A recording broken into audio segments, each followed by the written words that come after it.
This is the Voice of Land on the Big Play Network with your hosts, Kevin Arnold and Jay Banky. Sometimes the planning for the show can take days upon days upon days, and sometimes the planning just falls in your lap right before you're about to go on air. And we're going to talk about all of that and more tonight right here on the Voice of Land here on the Big Play Network, also partnered with LPV Productions. I'm one of your hosts, Kevin Arnold. Alongside me, as always, it is always Positive Jay, and there's a lot to be positive about tonight.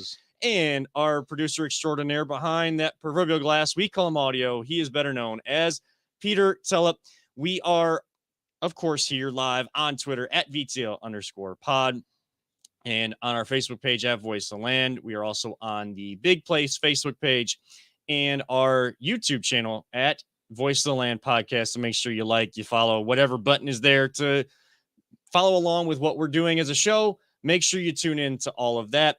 And you can always follow APJ at Always Positive J, myself at Kevin and Seven, and at LPV Productions across all social media sites.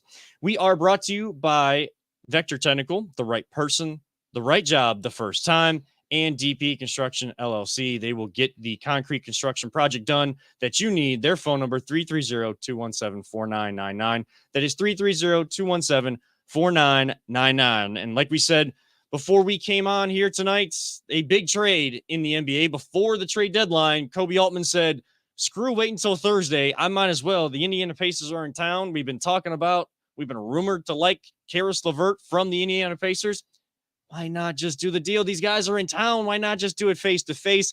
Have the guy walk into the building and awkwardly walk in, as Joe Varden, the Athletic, was kind of describing. He walks in and he goes into the Pacers locker room to kind of say his goodbyes or whatever. And he's talking on the phone to Koby Altman, who's in the building. And then, in a little while, he's probably going to walk at the end of the game. He'll walk 150 feet to the Cavs locker room.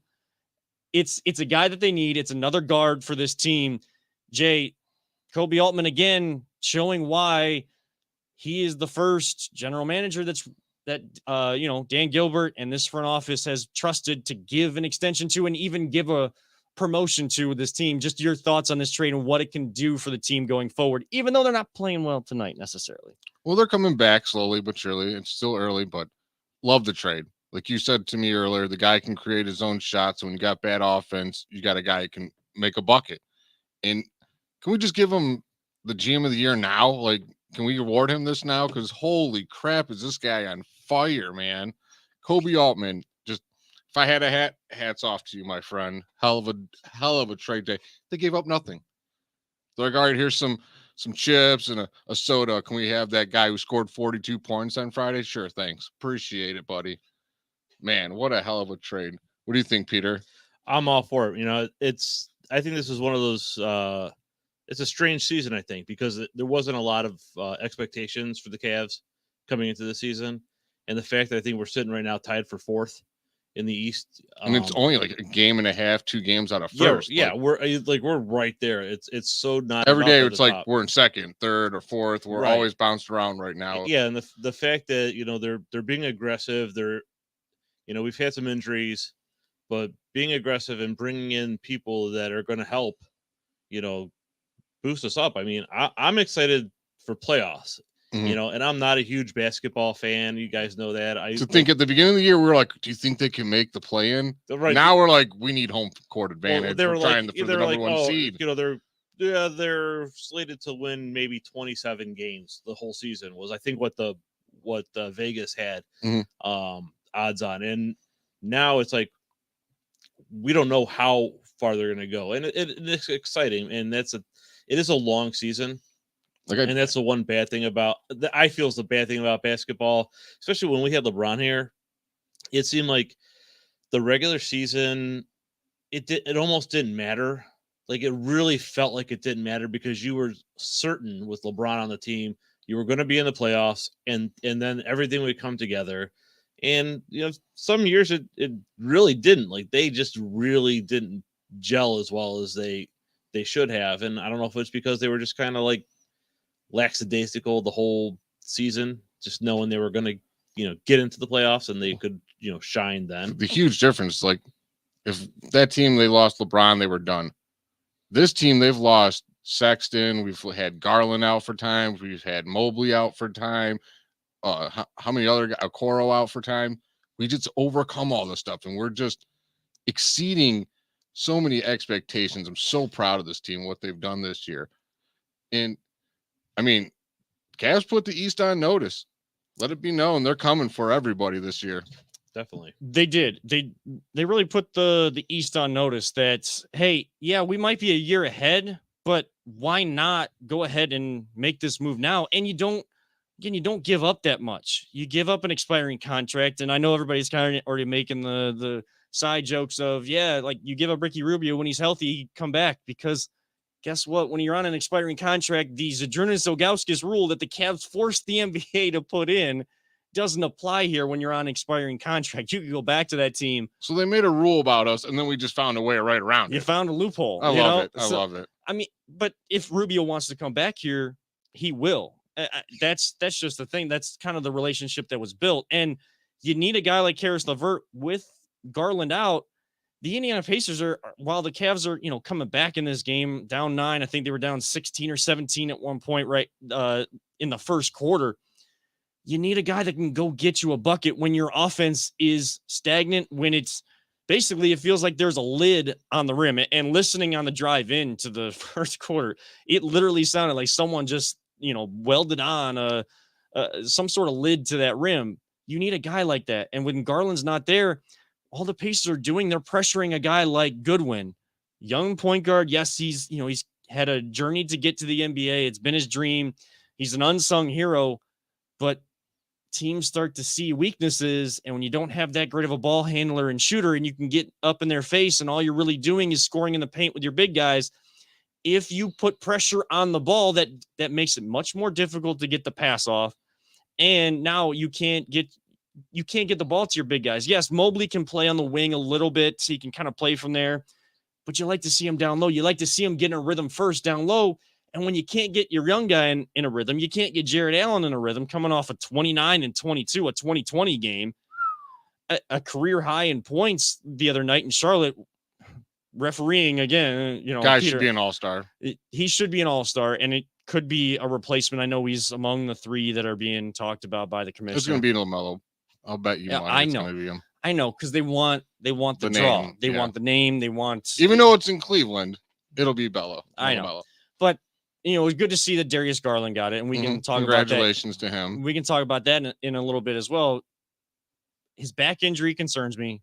Again, right now, the focus is what Koby Altman in this front office was able to do. And they gave up next year's or 2022's lottery protected first round pick. So, you make the playoffs, you're already out of lottery anyways. And there's really not deep draft classes in the NBA. You're looking at lottery talent and really, top 5, top 6, most times, sometimes now.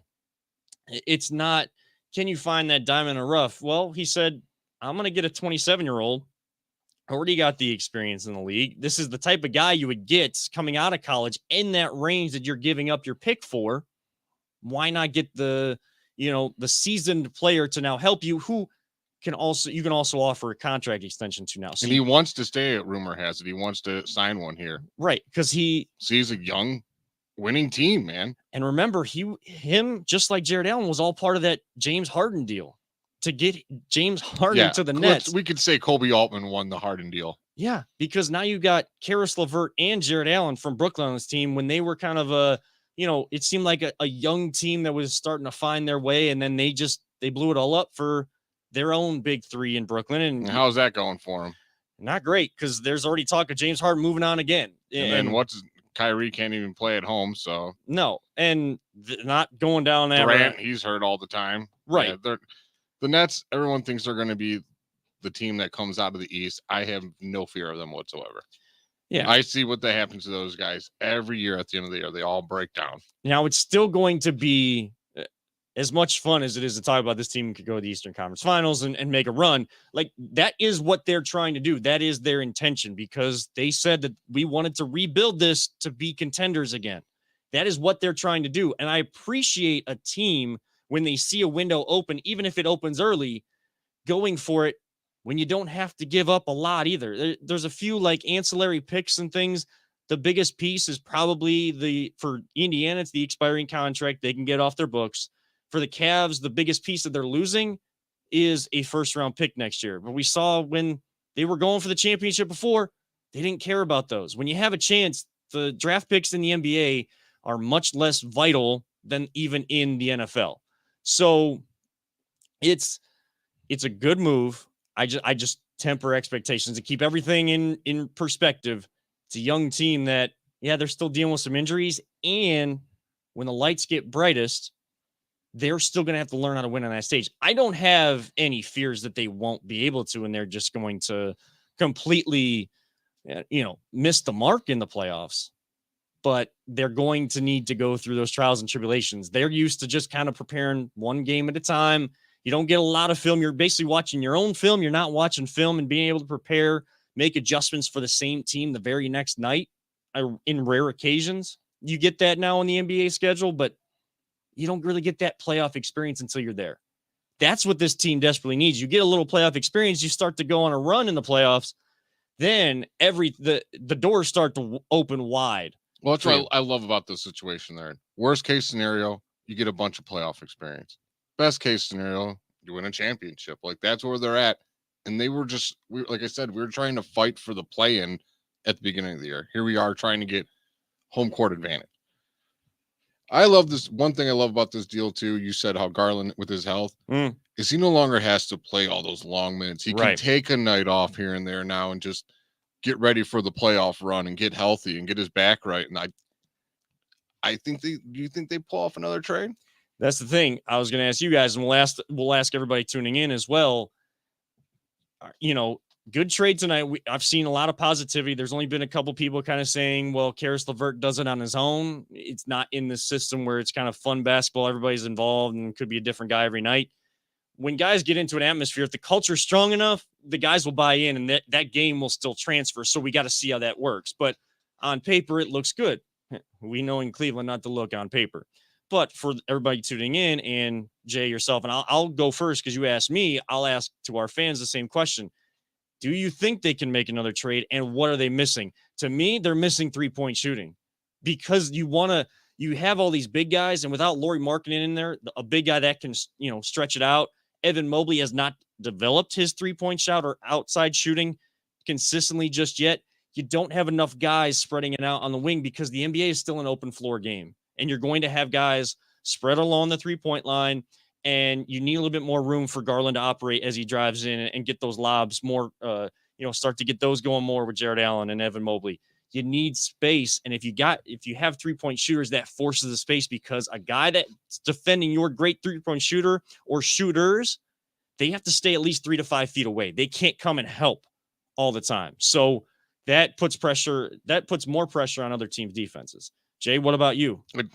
You summed it pretty much up right there. You need three-point shooting, man. It opens everything up. What did LeBron want all the time? A three-point shooter. What is he not having with the Lakers? I mean, they got Russell Westbrook. Doesn't he shoot threes great? Oh, no, he doesn't shoot anything good. No, I mean, Lakers, DP Construction might want to hit him up because he's building some. Oh, he can lay a lot of bricks. Let me tell you right now, a lot of concrete heavy bricks on the. He's quite the enemy of Wreck-It Ralph, if you know the cartoon. Yeah, yes. But I lost my train of thought. The shooting. Yeah, you totally need shooting. I like Eric Gordon. I think you can get him for cheap. I don't know what you got to give up. I mean, Koby Altman apparently can give up nothing and get great players. So yeah, he's kind of fleeced a lot of people at this point and not giving up a lot. You're I don't know what's left in the cupboard to get rid of that you don't have to give up any piece of the core or a potential piece of the core. I know that they still want Colin Sexton here, and if he has a chance to play in the playoffs, they would love for that, and they would love to extend him here. They would love to extend Karis LeVert. I mean, I don't know what you can give up. That's why I'm not being paid to run the front office elements and being the president of basketball operations for the Cavs because I don't have to make those decisions. But if you can find a way somehow, some way, even if it's like a very minor deal, not one of the bigger names we've talked about, you're only going to get one of those bigger names, the Karis LeVert, like a Buddy Hield or something like that, because you had to give up multiple pieces. If you can get a minor piece, and if Eric Gordon is affordable as a minor piece, a guy that can shoot the ball and showed he could shoot it in Houston, again, another piece that they make a move like that, you really know they're going for it. And, it just helps the young guys a little bit more, gives a little bit more veteran leadership to this team. It's 3-point shooting, because we know that they've shown now that they can play defense. They can stay in games by playing defense. They can't shoot the outside shot consistently enough. And that's how teams, especially when Garland is out. And that's how teams extend leads like the Pacers are tonight on them. And that's how teams get back on them like Charlotte did the other night. That's how they come back so quickly. Austin Carr, Mr. Cavalier, I'll end up saying this. He says it best all the time. He never feels comfortable with a lead because now of how important the 3-point shot is in the NBA. And that is how vital that change and what the impact a guy like Steph Curry has had on the NBA. That is how huge. It seems small, but you always fear your lead now. I mean, you can go on a 9-0 run in like 30 seconds. It's incredible what these guys do. Well, was that the Charlotte game where they were up by 6 and then Charlotte dropped three straight threes, and then the Cavaliers and a phantom foul, and they were down 6 because of ball was out of. I'm not even gonna go back to I'm just saying, but the 3-point shot. I mean, it just gets you back so much faster. But that 6-point lead quickly in like 2 minutes or less went from a 6-point lead to a 3-point deficit because of those 3 straight threes, like you said. Yeah. And hold on, just teed you up. You got 3 free throws in the shot. Oh, just letting you know. But the basket I just missed. That was no, it's okay. It went. It's fine. It didn't go in. Doesn't matter. Okay, all right. We do what I say, and that's how it goes. All right. Well, don't do it again, audio, or I'll give him another 3 free throws. Well, that's a good way to go to break then, because I'm feeling good. So I mean, I know audio's got to call a timeout right now because he's not feeling too good. He's got to recoup. I'm putting that run on him. So we are going to hit a break, the first break of the night. Keep reaching out to us. Let us know your thoughts on the trade. We're going to kind of talk about some other things tonight. We'll get back into some of your comments as we go and shout you out if you reach out to us through the comments on Twitter, Facebook, or whatever. This is the Voice of Land on the Big Play Network. Whether you're looking to hire new talent or start a new career, Vector Technical has you covered. Vector Technical is a 28-year-old staffing firm that has helped thousands of job seekers advance in their career with reputable partners throughout Northeastern Ohio. Vector Technical is more than just a temp agency. With an above-average hire-in rate of 1 in 4 candidates, Vector works hard to connect the right person with the right opportunity the first time.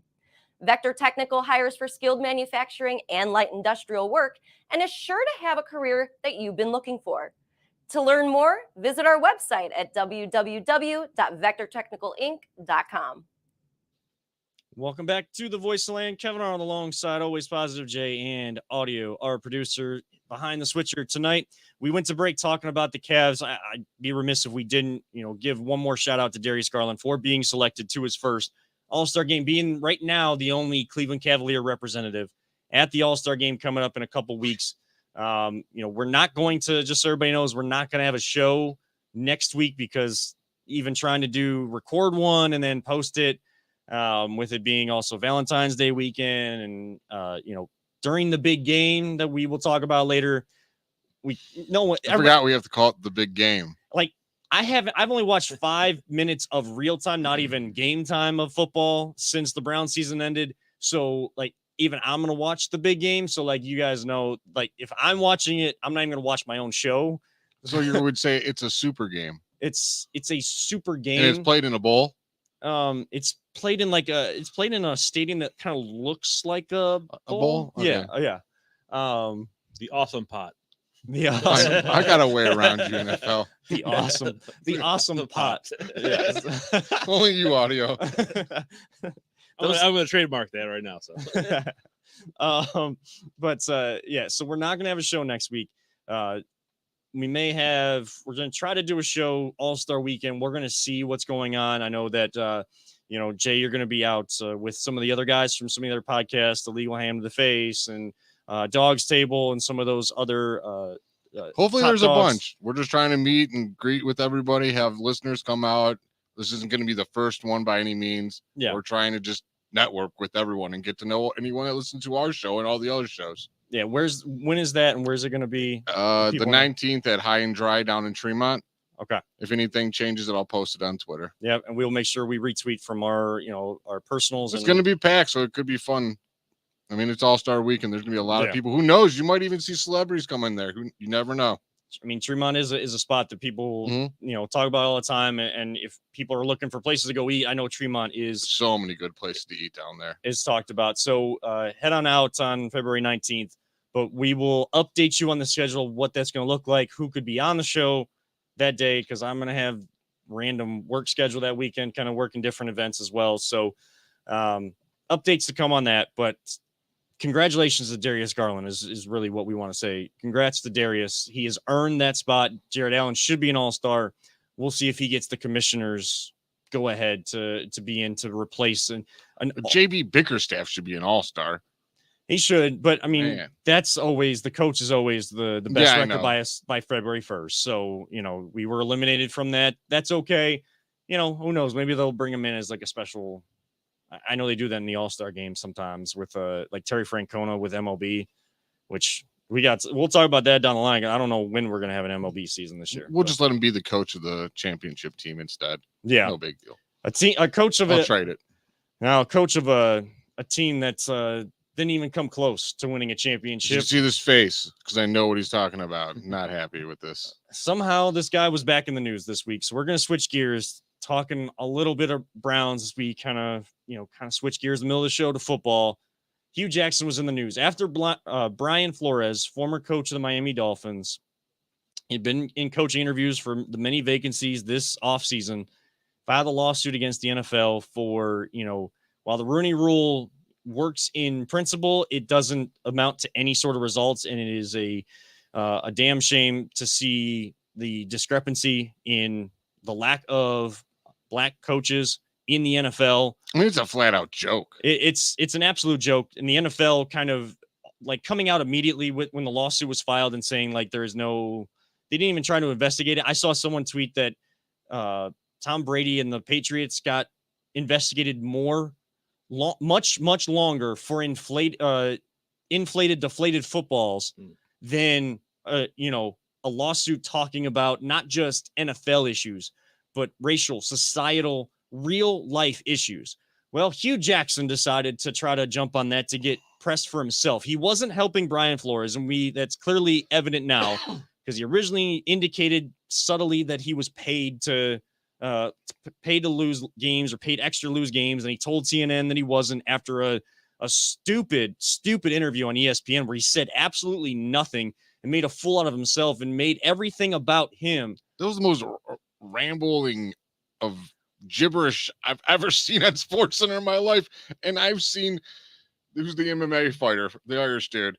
Conor McGregor? Yeah, I've seen that guy in there all the time. He makes far more sense than whatever Hugh Jackson said. And I'm not a Conor McGregor fan, but I mean, I don't understand why he would. I feel like the conversation that Brian Flores was trying to bring up has now been totally pushed to the side by everybody because Hugh Jackson got into the conversation. Well, now the spotlight's about Hugh. Yeah. See, and the thing is, he like watered it down. And here's my thing with, I don't think anyone should get preferential treatment based on the color of their skin either way. No. But honestly, if you're a football owner, why would you not want the best possible coach for your team? Regardless of color of their skin or anything, and I hate to think that there is, and I know there are racist people out there and it sucks. And I hate to think that Brian Flores, that's part of it, because that's just ridiculous. But Hugh, I know Jay's so mad about Hugh. I used to defend him. And that's the thing is, what on earth? Why would you come out and be like, I'm just going to make this about me? And you're right. It totally derailed, Brian Flores's, his case, his grievance. And like right now we're talking about freaking Hugh Jackson. Like I said, I used to defend this guy. You know why I defended him? Because I'm just a guy who watches it like you guys. I knew that they were going to lose because their roster sucked. So when he signed up, he had to know more than me because you're in the NFL. You should know more than me. And you're going to tell me you signed a contract now. Well, they laid out this 4-year plan. I didn't really understand it, but I signed it anyways. You're an idiot then. What is wrong with you? Like I said, I knew the plan. They never wrote it up for me. And I knew their plan. It was that obvious. And then after you win one game in 2 seasons, they're like, all right, we feel bad. We're coming back for a third year. And you still continue to lose. And you never took the blame for it. I guess I'm glad in a way that Hugh, admitted his lie or his attempt at a lie, because, hopefully that gives Brian Flores a little bit more time to find people that he can actually work with to get this real conversation, any legitimate conversation that the NFL needs to take seriously, especially right now when you look at your league. You completely push it away, and then a few days later you're going to say that, oh, well, we do need to take a look at the racial discrepancies and some of those societal impacts on our league. Like, again, just like Hugh Jackson, the NFL being as vague as possible as they normally are with Roger Goodell, and yet he's still not the worst commissioner in all of pro sports. Somehow, some way, but he's damn near close to it. I'm glad that Brian Flores has a chance to, with his lawyers and with, the conversations he can have, get better people on board, because Hugh Jackson jumped on when Brian Flores mentioned being offered incentives for losing, and Brian Flores wasn't going to do that. You don't want a guy like Hugh Jackson on that, because what you just talked about, not knowing the plan. Now, I'm sure the Browns didn't exactly tell him. They did say that their mindset was to win. They didn't tell him how that was going to work, first tearing it all down, then, kind of being able to build up enough assets to then really enhance the talent on the team like they did in year 3. He still didn't win with that talent to start the season, as owner Jimmy Haslam said. I'm sure that there was stuff done wrong by the rest of the Browns front office as well. I'm sure there was. Was it illegal like he was saying? No. But guess what the biggest difference between Brian Flores and Hugh Jackson is? Brian Flores dealt with a stripped down roster and won, and still won games. Almost took Miami out of a position to get the quarterback that they were talked about forever with Tua Tagovailoa. And yet they still found a way to get him because they were in that 5th spot. But they went 5-11. I know in Cleveland, if we look at 5-11, that's terrible. And for any NFL team, 5-11 is bad. But if we would have went 5-11 with that roster when Hugh originally had, I would have been shocked. Absolutely shocked. But that's what leadership gets you, man. That's what leadership and coaching gets you. Remember how many of those games did we lose that season that were like really, really close? Like we could have won it, like the Packers and stuff like that, where coaching would have helped you win that. Flores won those. That dude, he won 9 games and got fired, Kevin. That should have been a red flag for everybody about this league. When I know. Again, Dan Snyder owns a team, and this guy got fired after 9 wins. I got nothing. I don't know. I don't know what he was able to, how he's been able to progress that team. Like, that's exactly the type of progression that you want to see. Everybody in the NFL wants to see like that quick turnaround, like the Browns had from 2019 to 2020.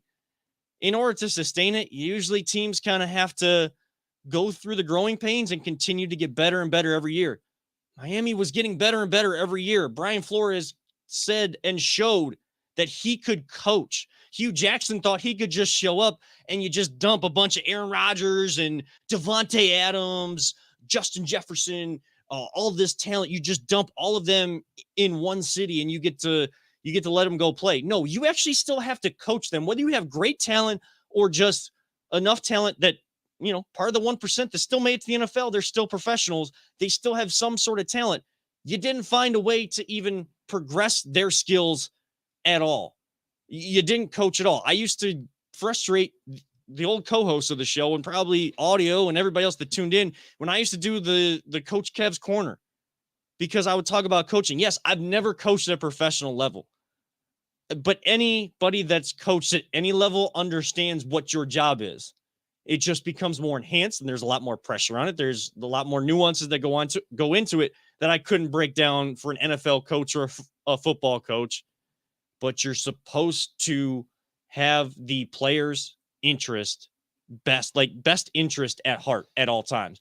Hugh did not. Brian Flores did. And the NFL does not have the best interest of being a model. As much money as they bring in, and as many eyes are about to be on them next weekend, they do a awful job of being a model during the off-field stuff for society and how that should work. They are more an extension of that, and, a microcosm of how bad society really is that people don't want to see, and how bad racial issues really still are in this country and should not be.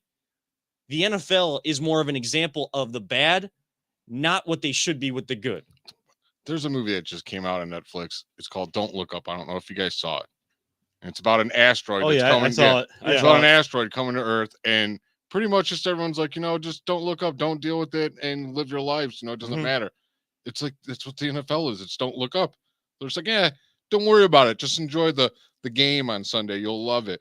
But whatever this guy does in the offseason doesn't matter. This guy's getting fired, and he doesn't deserve to be. There's only one black coach in the NFL when it's like 80% black players. It doesn't matter because we have the best product, and we know you're going to eat it. And it's insulting to all of us, and we don't even care. And as soon as something is brought up and someone's eyes do go up, immediately their eyes are forced down and it's shoved underneath the rug. Just like what Brian Flores was trying to do, what the conversation he was trying to start got pushed under the rug because of Hugh Jackson, and the NFL loved it that someone like that came to the forefront. He probably got a bonus for that. Yeah. You know what drives me nuts is the only time like anything really happens when there's just straight out video of someone hitting some lady, or a text from Bill Belichick that's like hard evidence, like, here it is. You can't say anything that it's not true.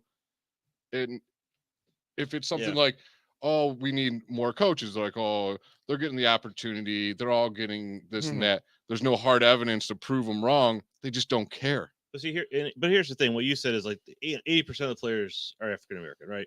But to me, okay, that doesn't mean that we should have parity in coaching just because of that. Like I said before, it's got to be the best. It's got to be the best person. Yeah. Now, I do find it hard to believe that only one. Yeah.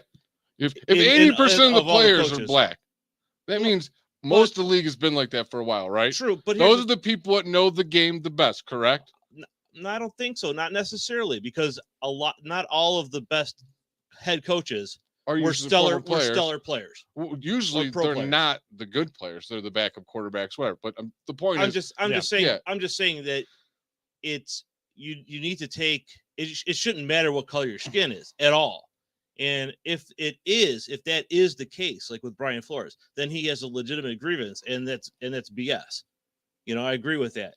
So, but I do find it hard to believe that you have had so many African American players play at such a high level, and that so few are deemed to reach the level of being a head coach. Well, the problem was there, but I don't think it's just because they were using them as their token interview.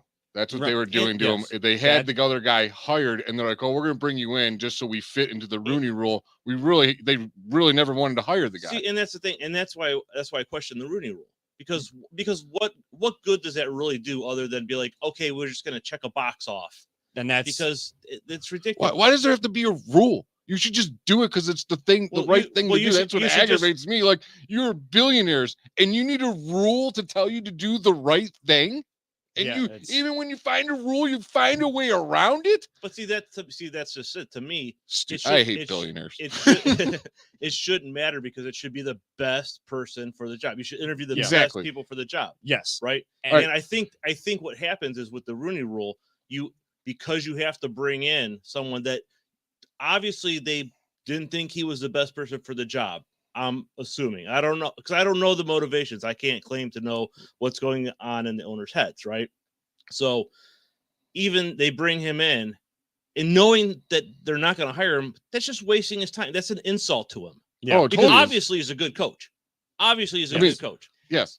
I can tell, the dude is a defensive coach, and he has a quarterback that everyone thought was garbage and ready to toss him away, and he turned him around. A defensive coach turned an offensive coach around, got 9 wins, and got fired. And then just gets totally jobbed by these other guys, just bringing him in a token interview. And that's why that's why I don't like the Rooney Rule, because it leads that to happen, and I think it's disrespectful. Yes, and I think it's also a team that won like 8 straight games or something like that, because they had like 1 win, and Brian Flores found a way to get the message to his guys not only make win a couple of games. They started to pressure that borderline getting into the playoffs if they were able. It was a miracle if it would have happened, but they came really close to being able to do that, and they were in that hunt conversation for a little while as well. So it's the NFL, and I hate this common adage, but it's a cliche that's still true in society. It's not about what you know, it's about who you know when you get a job, or at least a job in a high profile career. But there's too much of that, and there's too much shadiness to that in the NFL. Who's with guys getting jobs? The Browns head coach that got it for nepotism or nepotism, as Gerard Cherry says. I don't. Our head coach, the process. He was so bad, and then oh man, I can't remember who it was. I don't know. We'll let you think about it in the break. He was terrible, and he got another head coaching job. Like, that's all I'm saying. These guys, just keep getting jobs just because they know somebody, and that's not right. But there are two teams still playing that they've found good coaches, no matter color of the skin. They've found good coaches, and they've gotten their way to the big game. And we will talk about that big game on the other side. And during this break, if you need some of that Voice of the Land gear, we got just the place for you. More information on that. This is the Voice of the Land on the Big Play Network. Are you struggling to hire the right talent, or maybe even find the right career? Vector Technical makes it easy. Since 1992, Vector has provided Ohio employers with a reliable process for hiring and have helped thousands of job seekers advance in their careers. Vector Technical is more than just a temp agency. We invest time to get to know each client and candidate personally. Vector places people in job opportunities that they are truly excited about. Interested in learning more? Visit our website at www.vectortechnicalinc.com to see a full list of our current job opportunities and to find out what Vector Technical can offer you.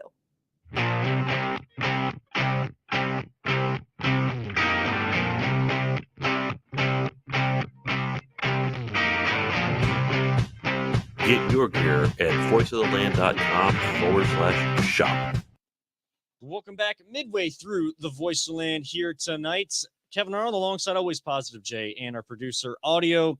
We've been talking Cavs. We've talked a little bit about, the Hugh Jackson situation. I'm going to push the Hugh Jackson conversation under the rug. And we're going to put it in the garbage can where it belongs. Yes, we're going to put it in the garbage can. I don't want that in the rug. I want it taken out and never to be heard of him again. Yes. And hopefully, some of the other conversation we had towards the end of last segment kind of brings maybe more of what Brian Flores was trying to say back to light. But we all know the NFL is a big animal that just does its own thing, and at some point, and one thing, karma is going to be if the Browns, if you do want to ever tank again, you can hire me. I'll take half of what Hugh made, and I'll never complain one time about it.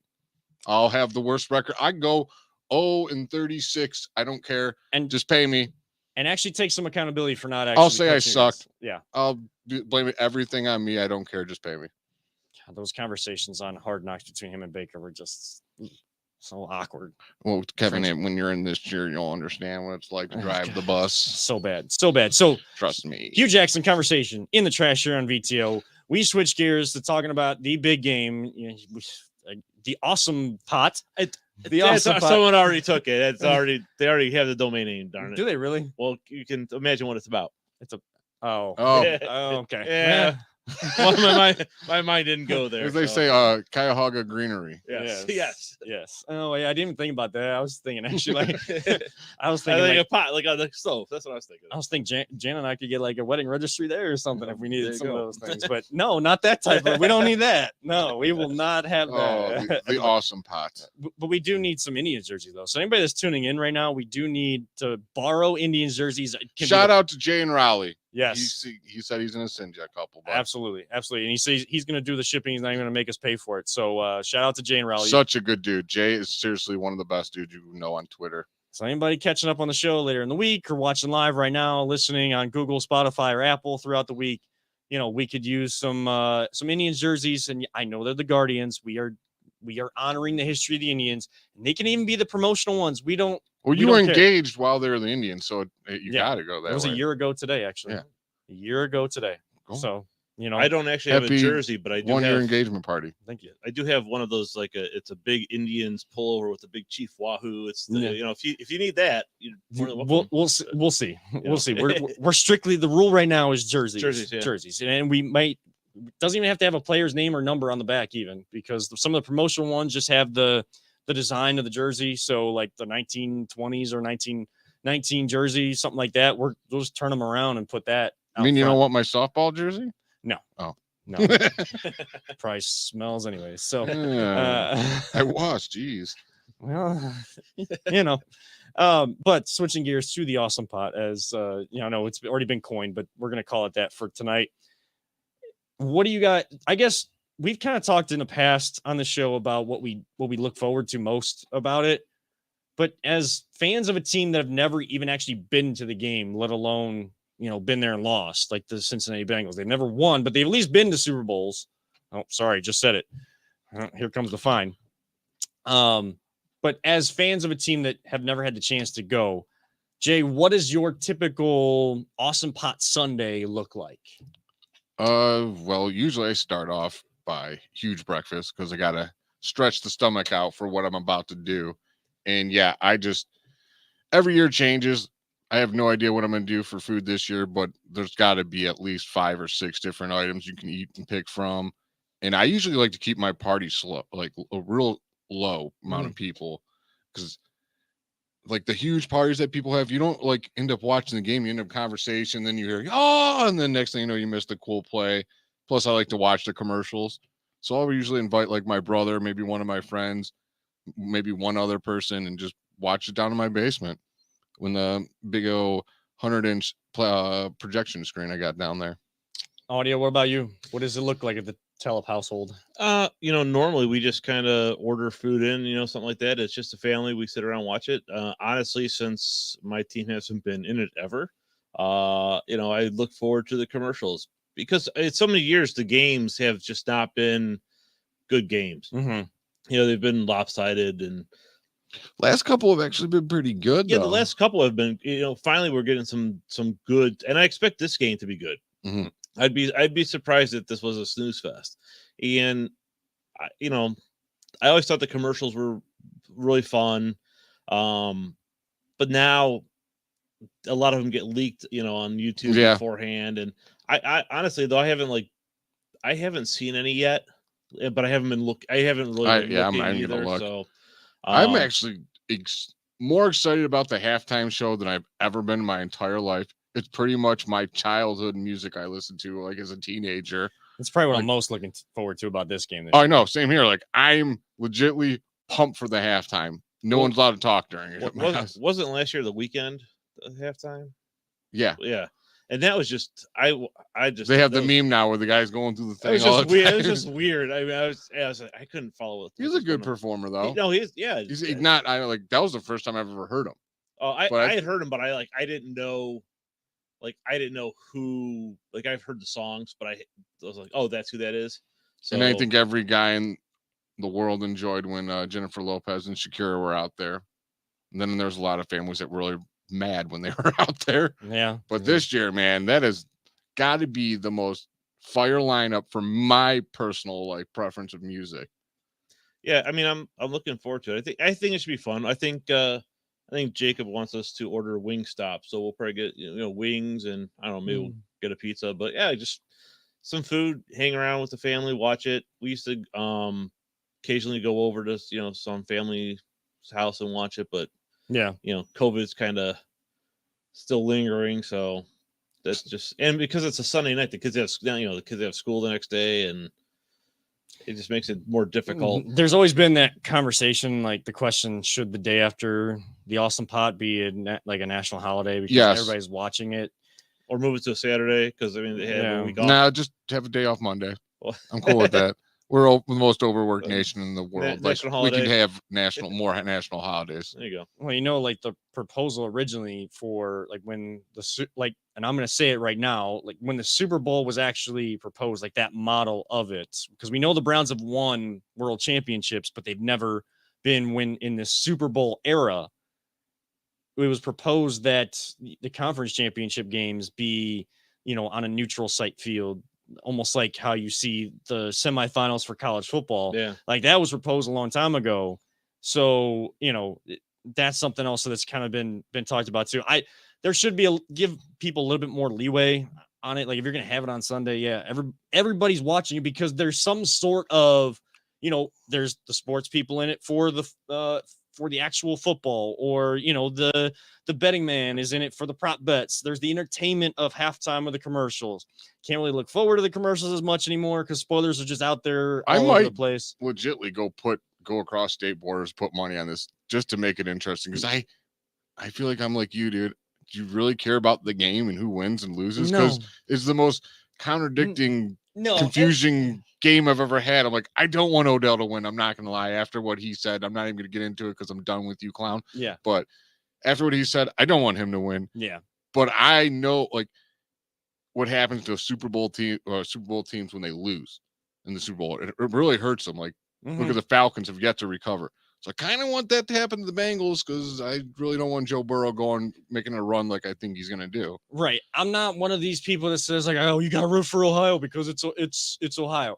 Now the people rooting for Joe Burrow because he's from the state, and I like even my in-laws. It's hard to not root for that guy. Right. It's hard not to. Like, anytime he talks, like he's got the professionalism swagger that we hoped that Baker would kind of develop. And I know I just said the name. Like it's almost like I said Voldemort in the Harry Potter world. Everybody's gonna come at me like I said Baker's name, and then all the haters and all the Baker bros come at you. You can't. Kevin, yeah. There's a lynch mob outside with pitchforks and fire. I found a list of party prop bets. I did too. Yes. If you want to run through them, audio. Sure. So number one on this list is the length of the national anthem in seconds. It's over under 95.5 seconds. And do we know who's singing it? Was that announced? Idea. That's the thing. Like it's about. I'll go on the over. You think it'll be more than it's a minute and a half, right? Yeah, over. I mean, they've been, especially if they warble a lot. A lot of people have their own little additions to it now, which I don't mind. I like all different versions of it. Yeah, I mean, I'm not going to complain. Just don't overdo it. Like that's all I ask. What's incredible is like the amount of money that's bet on their coin toss alone. That's the second one is will it be heads or tails? Oh well, here we go, guys. Kevin, what do you got? Heads or tails? Tails. I always go tails. I'll go heads. I'm gonna say it lands right on the middle. Right on the edge. It's always tails, man. It's always tails. Well, that'd be hilarious. So it's just like, bing. It's not always, it's not always tails. 50-50. Right. Tails never fails. That's how I always rolled. And remember, still in Ohio, if we're even like doing this as a show, we still gotta say we're only putting credits on this. Right. This is for fictional credits for entertainment purposes only. So I mean, the first offensive play, run or pass. Pass. Run. I'm gonna go run. Okay. Which team will score first? Rams or Bengals? I'll go Bengals, but I'm gonna go with Bengals too. Evan McPherson on a field goal because they never capitalize on their touchdowns right away for some reason. No. Okay. See, and to me, it depends. I think whoever has the ball first is going to score. Yeah. First. I think it's going to be kind of a shootout.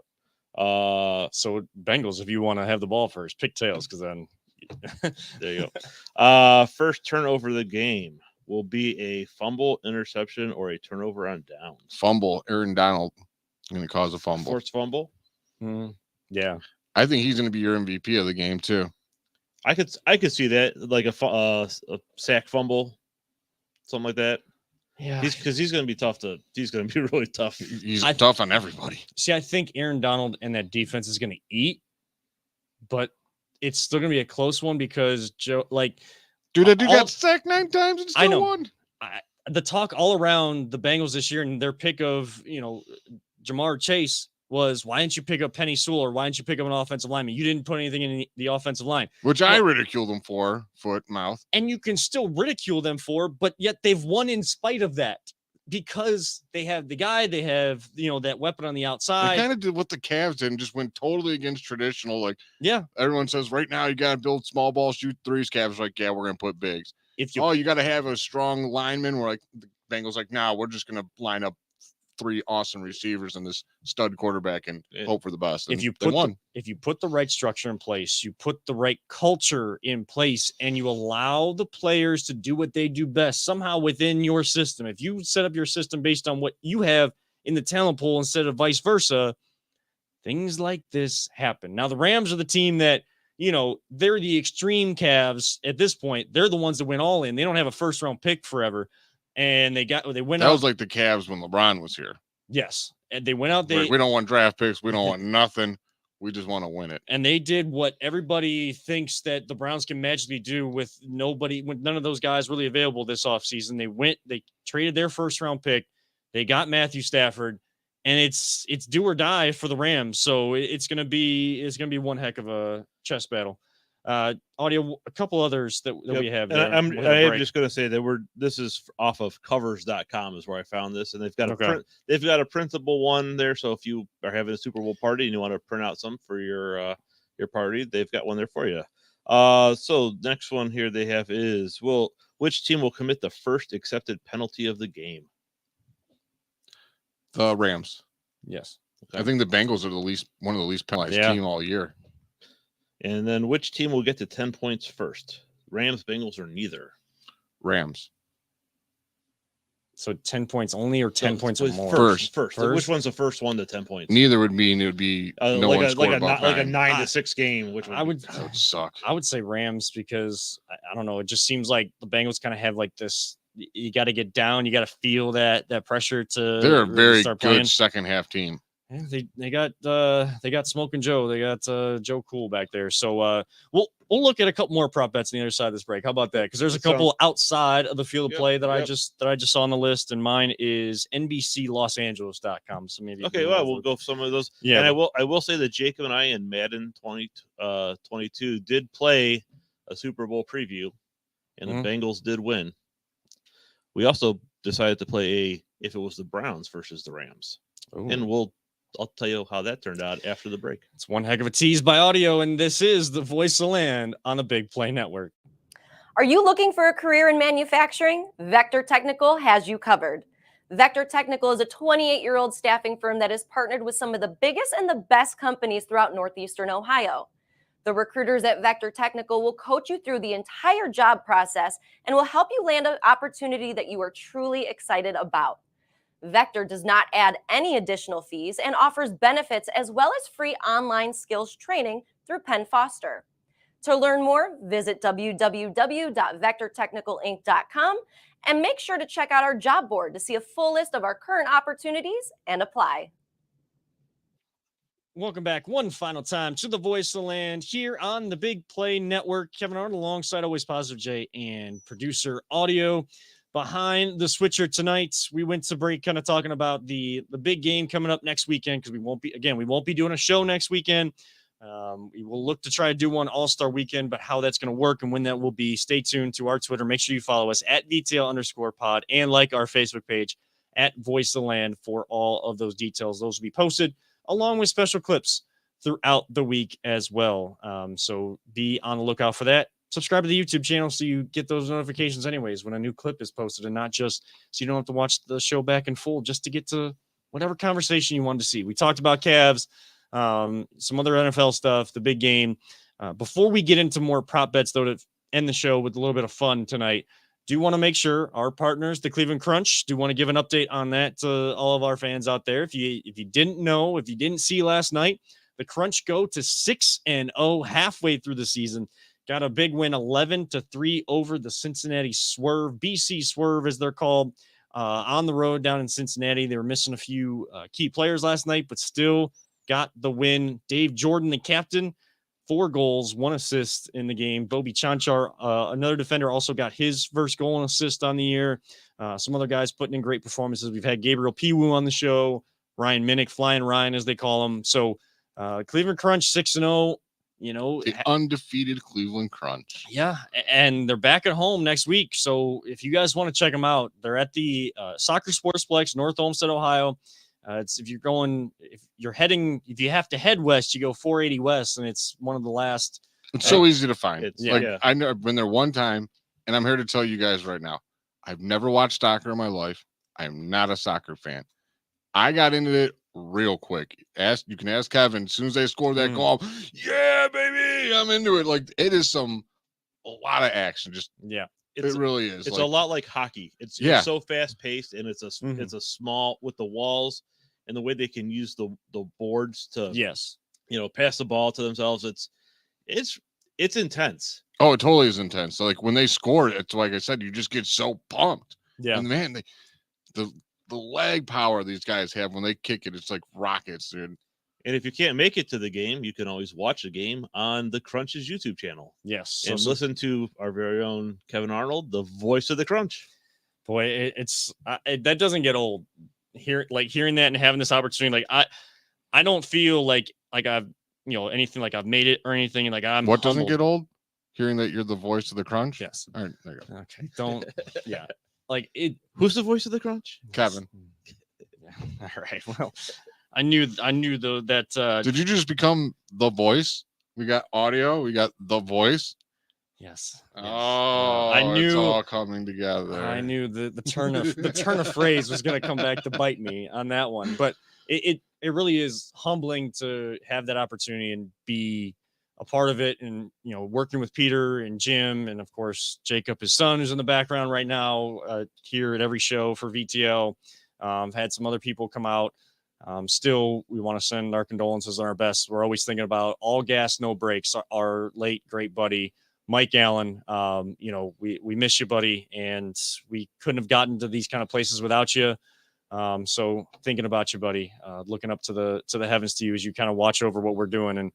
But it is humbling for a kid that grew up watching the Crunch, going to Crunch games, to be able to be connected with the reincarnation is truly humbling. But it is the players, is the coaches, is that organization that deserves a lot of the credit. It is people behind the scenes like Peter and all the camera people like Jim and everybody that deserve a lot of the credit for the progress that's been made, and this team trying to climb its way back to the top tier of professional arena soccer, hopefully in the future. Shout out to Eric Davis, by the way, the owner. He was he stepped in and did the call last night on the Cincinnati Sources Facebook page. So he can come up and join and take over for me anytime he wants, because I've had to start taking breaks in between the quarters and not just at halftime, because it's a lot of talking trying to do play-by-play. And they scored a lot of goals too. Yeah, there's a lot of action going on. So the voice kind of takes a strain pretty quickly. Cleveland Crunch out to a 6-0 start. Head on over to theclevelandcrunch.com. Only 2 home games left this coming weekend. I believe it's at 7:00 on Saturday night. And then I think it's against Muskegon again. Muskegon this Saturday, and then the final home game is March 19th against Cincinnati again. Yes, Yep. so they play like that Sunday the 13th down there in Cincinnati, and then they come back the following weekend, the 19th. So there's only 2 home games left. They had 4 in the month of January. Only 2 left over the next couple of months. So 4 in 3 weeks. Yeah, hit me up, guys. I'll come watch the game with me. Yeah, it'd be awesome. $12 tickets, and it's a great time for the whole family. And there's a lot of kids will really love it. Kids, you got kids, bring the kids for sure. And you saw it. There's a whole lot of families that come out to these games, and all the seats are close. Like it's not like you're going to a huge stadium. Like if you're going to watch a soccer game, yes, $12, you're getting premium seats. You're right on the boards, which like I said, it's intense, man. These guys are crashing into these boards. They got the glass up like hockey players, and I'm getting into it, you guys. Yeah. So it is a fun time. So head over to theclevelandcrunch.com, or can't make it out, subscribe, not just to the Voice of the Land podcast on YouTube, but also to the Cleveland Crunch on YouTube. You'll get the notification that we go live for each of their home games. So fun times down in North Olmsted at the Soccer Sportsplex for the Cleveland Crunch, trying to defend their championship. Fun times to end the show here with some more prop bets for you guys. But outside of the game of football, because you're going to have like the over-under on turnovers, like we were talking about, things like that. But one of the ones that I saw, I know we talked about the national anthem. One of the ones that I saw, color of Snoop Dogg's shoes at halftime. It doesn't say I don't know if there's options or. Have they seen shoes lately? Like there could be like 7 colors on one shoe now. Yeah. Like what happens if he comes out and there are like 7 colors on one shoe? Like who wins that? Are they like some mashup of the Bengals and Rams colors, right, for the Super Bowl or something like that? I don't know. Yeah, because isn't he a Steelers fan anyways? I think so. I think Snoop Dogg is a Steelers fan. So he was at the Cavs game last weekend. No, that wasn't him. Yeah, that Wasn't him? No, No, that was it's not the guy him. that looked like him. Yeah, Oh, that was- seriously? Oh, I didn't Yeah. know that because I saw a Yeah. report about that, and Yeah, someone it I wasn't him. someone I work with was at the Cavs game. I'm like, oh, you're hanging out with Snoop. She's like, yeah, No. we're tight. I'm like, No, No, Oh, it was okay, so- not Snoop. no. well, that's a shame.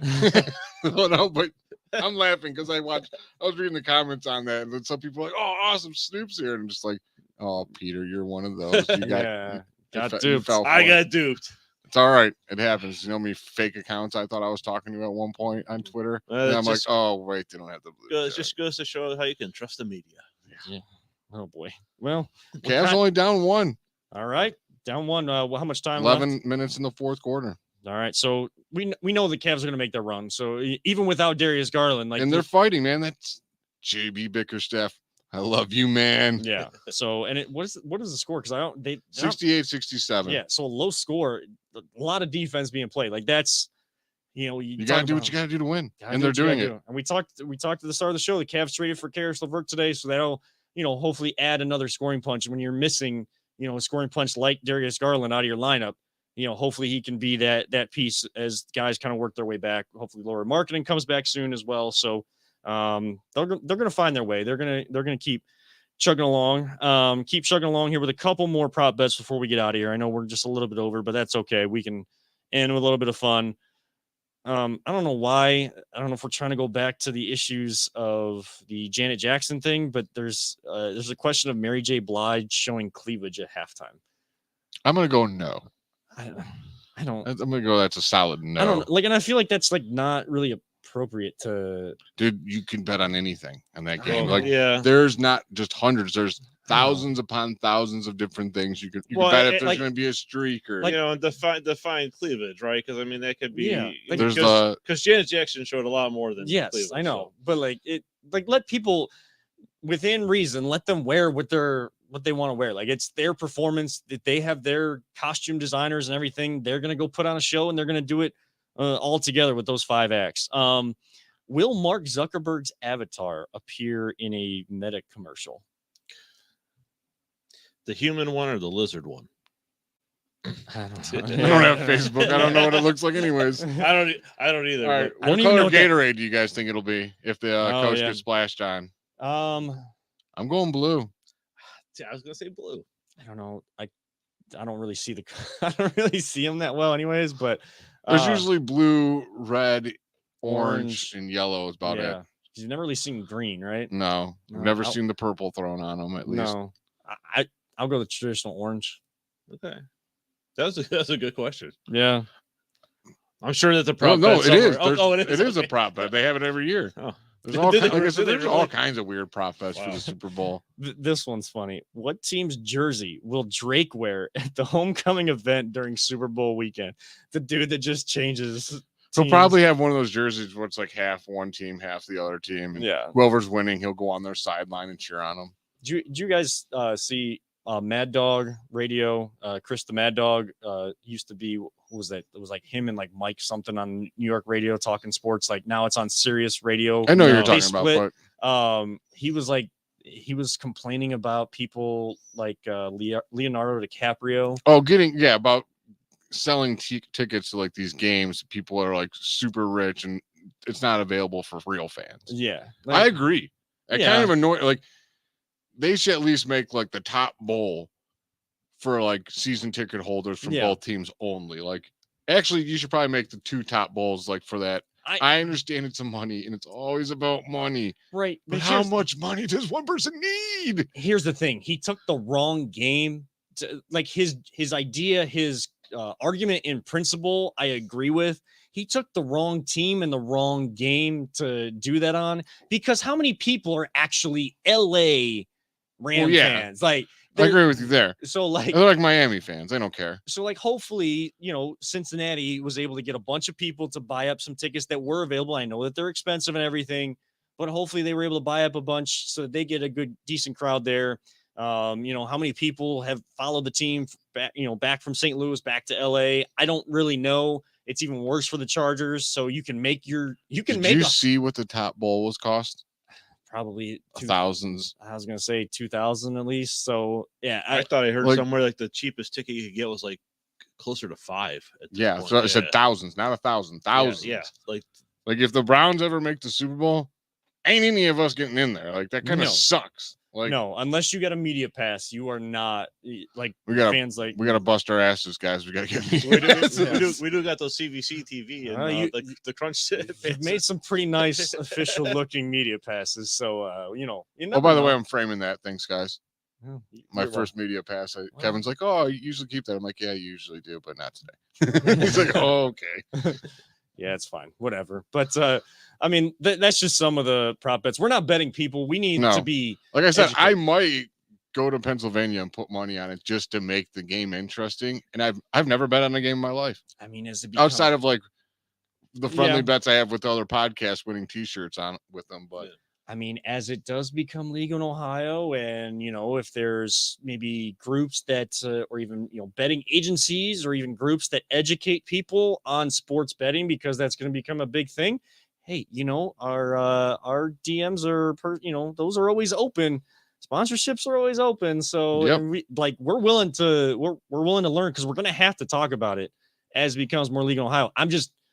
I know I'm not going to be placing bets. I don't have that kind of ability at this point. you gotta pay for a wedding.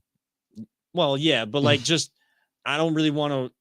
I've kind of done the wasting money era of my life, and that was on shoes. Wait till you have kids. You know what's funny? Yeah. I'm gonna go bet on this, right? Every year, my one friend asks me who I should bet on the Super Bowl, and I almost always get it right. I'm gonna bet on it, and I'm not gonna get it right. I know it. Like I'm gonna jinx it. I just know it. Just But like I said, I'm putting pizza money on it just to have fun with it, giving myself a reason to want to watch the game. There was the one guy who put according to Nick Padone on the sports parlor, it was a $20 credit that he got a $20 credit on one of the online sports books. Picked the 2 championship scores exact. One just shy of, I think, 580. Yeah, it was almost $600,000. Yeah, see, and that's like where I'm 20, out. Like, $20, and it was a It was credit. $20. Yeah, And he didn't even pay for it. Yeah. right. That's like you put $20 in, he'll give you $20 credit. He used his free credit and won almost $600,000. God, if you listen to me, let that please happen to me one day, please.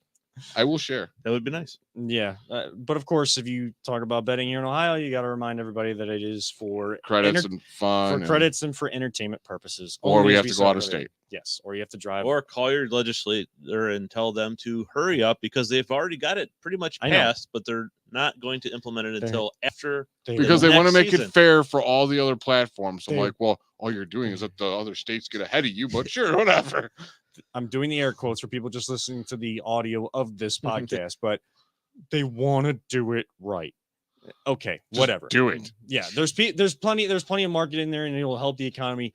I won't be doing it, but I want to be educated on it so I can talk about it, because there's plenty of segments that can be, vital and, even helps with the planning. As we said at the beginning of the show, sometimes it takes many days to plan this show. Sometimes Falls right in your lap. falls right in your lap, as it did tonight, as Koby Altman and the Cavs. Thank you, by the way, Kobe, because I'm not going to lie. I was sitting on my couch like, what are we going to talk about today? And then literally 2 minutes later, I go on Twitter. I'm like, I know we're talking about today. I was like, thank you. I was laying on the couch. I was trying to stay away from my phone, and I was thinking the same thing. And Janet just, yells out as I was kind of like going between the Olympics and that race in the Rose Bowl out in LA that they put together, that really short track they put together.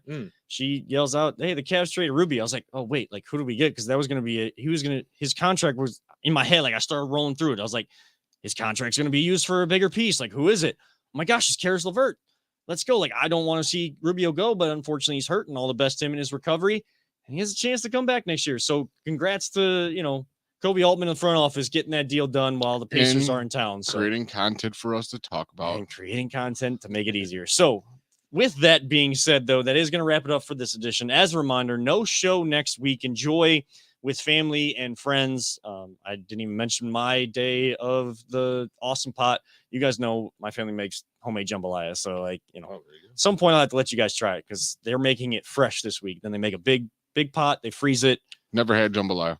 Oh, it's delicious. I don't even know what. But we'll talk about it off there. We did tease this before. Yeah. So the Browns Rams awesome pot game. Yes. Browns won. You would have to be on Austin Pop for that to be true. So Yeah. it would be. So a fun show to say the least, and a fun way to kind of go through these next 2 weeks. Enjoy the big game, however you guys enjoy it as family and friends next week. And then we will give more details at VT_pod, at Voice of Land on Facebook.